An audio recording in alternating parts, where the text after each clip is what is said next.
Good morning, guys. Welcome to another tutorial in the series from Maya. This will be an introductory series of videos. So today we're going to talk about another basic property, and we're going to talk about camera control with your mouse. Also switching views to orthographic view, what that can do for you. And we're going to talk about another keystroke, which is the letter F, and what that can do for you too as well. So here we go. Alright, so here we are with Maya Lite. And so let's say we have a object. Now, some things I take for granted in general. So a lot of the camera movement for your workspace is controlled by the mouse, in conjunction or with also the Alt key on your keyboard. So if you hold down the Alt button, the Alt key on your keyboard, and left click, you have a cursor that shows up here, and you can rotate around your object. Okay, so this video is going to be just for beginners. I've encountered some beginners who spent more time on the project because they didn't know about the controls on the first few weeks. They didn't know about the mouse controls, and that's fine. I just felt really bad that they didn't know.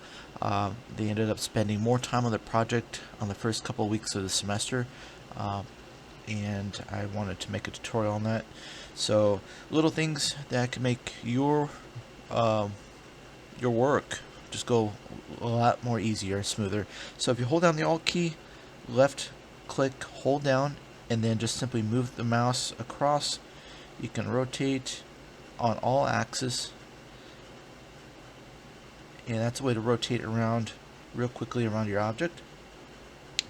And so we have that option, and then the next option we have is you can zoom in and out. And the way we do that is most mouses have a middle mouse button, and you can actually scroll, and that means you can kind of like push in and out with your middle finger. So it's not a click, it's just simply dragging your middle finger back and forth with the little wheel on your mouse, so you can zoom in and out. Okay. Alright, and the next one is, it's kind of like I want to say it's like a dolly, but you can basically track back and forth, up and down, and what you do with that is hold the Alt key and middle mouse click, and you can basically move directionally around with your camera, and that can be kind of helpful. There's times where if you're getting details done with your model, you need to see the next section of polygons to make sure things are even, and that's a way to do it. And finally, we have, it's basically a zooming in and out, and same thing as before. You hold down the Alt key and right click, hold down, and just move back and forth with your mouse, and it basically zooms in and out. So little things that help us out a lot. I don't even think about it anymore. It's just kind of natural. It may seem a little bit cumbersome when you're just learning, but probably by after the first week, it'll be just like second nature to you. So the next thing we're going to talk about is orthographic view. So this is our perspective camera, and the thing with, if you're going to do 3D modeling, it's going to be kind of dangerous to model everything in perspective space unless you are very good at understanding 3D space visually. It's kind of dangerous if you're going to be placing in like extra edges in here or segments of geometry. If you're looking for symmetry or just evenness on both sides, you're probably not going to get it. And also sometimes that if we edit this face here, it could also affect the faces behind as well. So Maya's gotten a little bit better, to tell us what side we're affecting, but you never know if you're going to be using perspective camera.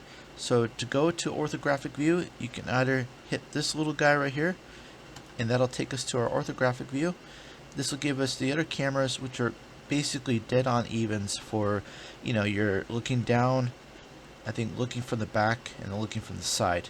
They'll say side, like side here, top, and then from the front. And I think there's even one from the back as well. So the keystroke also to go back to your perspective camera or to another view is first hold your mouse cursor over the camera that you wish to go to and hit the spacebar, and that'll bring you to that camera. And to go back to orthographic view, just simply hit spacebar again. So this will allow you to basically employ, symmetry, making sure things are correctly dead on in the location they need to be.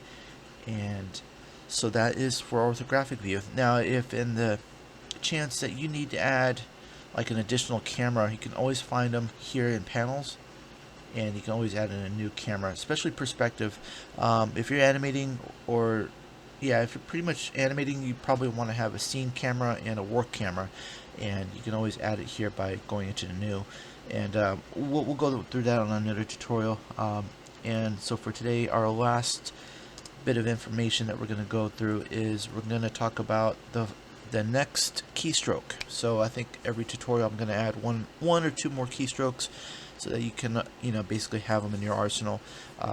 So let's say that you have a scene and you really can't find your model. We'll just say, like, where is it? I can't find it. You've got a whole bunch of other cubes in here and you just have no idea which one it is. And you're here in your outliner. And by the way, if you're wondering what an outliner is, it's kind of like the file directory of everything that's going on in Maya. You've got your cameras, your objects, and your default lights or your lights. This can get pretty heavy, but let's say P cube 1, which is our poly cube 1, and we can't find it. In the event of this, you can click on, when you go to Windows, Outliner, and it'll bring up this little window here. If you do find it, remember, always name your objects too. So just a little thing, you can always name it here in the channel box, and we're going to go through that in just a second, actually. So I'm going to actually add on to this tutorial. So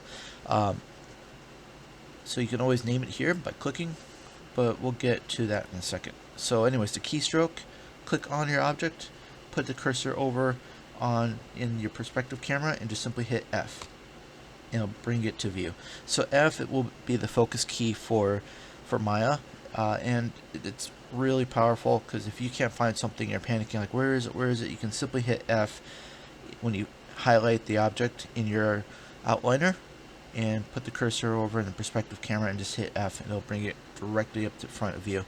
I know there's been times, and it's been kind of rare over the years, where focus does not work. The keystroke will not work, or it'll bring your object to a point of which it'll pretty much bring it to a point of which it just won't be as clear. So it's rare. I haven't had too many problems over the years, so it's been working pretty good for me, actually. So the last bit of information, and I promise, sorry, the alarm went off for my timer, is our channel box. So channel box and attribute editor, you can always find on the right side. Usually, if you can't, you can always bring it up through, I think, the UI elements. I think it's here. I know they often move it. Oh yeah, channel layer box. General editors, channel layer editor. Now, basically, this is the information, all the settings that you can find about your object in general.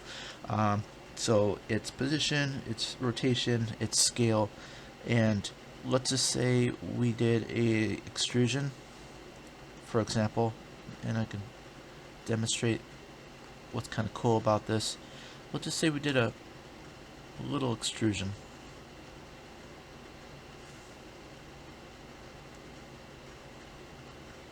So just that, and go back into our object mode. So now we can find it. This is the actual extrusion, and it's got all its settings. I'm not going to go to all these settings because that would take forever and a day to go through, but the basic overall information, actually not even basic, well, for channel editors, could be your smaller minimized version of your attribute editor. So it'll tell you, what your object is, where it's at, what happened to it, basically its history. So and this history is often you can edit it, which is great. Now there's times when you can't, and that'll be when you've deleted your history. When you go to File, I think this one has it. I'm kind of getting surprised overall. Maya Lite tends to surprise me. It's a little bit different than Student Edition. Okay, edit, delete by type history. Be careful with this one. Deleting history can be either a good thing or a bad thing. Good thing would be like if you're trying to conserve memory and resources that are being bogged down. And your history would be like all the changes you've made to an object. So if you've gone from a cube to, like, say if you made a hammer, in here you're going to have tons and tons of information. Basically, like, Maya will log the changes that happen to the shape over time. And which isn't a bad thing. Sometimes we need to track that information or go back and edit something. So over time, like that in a big scene can get really heavy when you want to render or change something. And often we do need to delete history. The problem is when you do delete history, can make your objects unchangeable. You can't go back. The object will still be there, but it's kind of like, I would say if you're going to do this, make a mental note. Like, if you cross this line, you can never go back. So just be careful with that. Alright, and so our next and final, I promise, keystroke is Control A, which will bring up your attribute editor. And make sure you have your object selected. But this is like the channel box, but you've got way more options. Tons and tons of options. It goes from basically, the overall shape.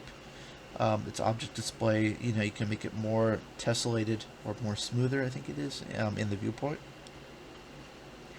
You can even find out its information about what shader it's using.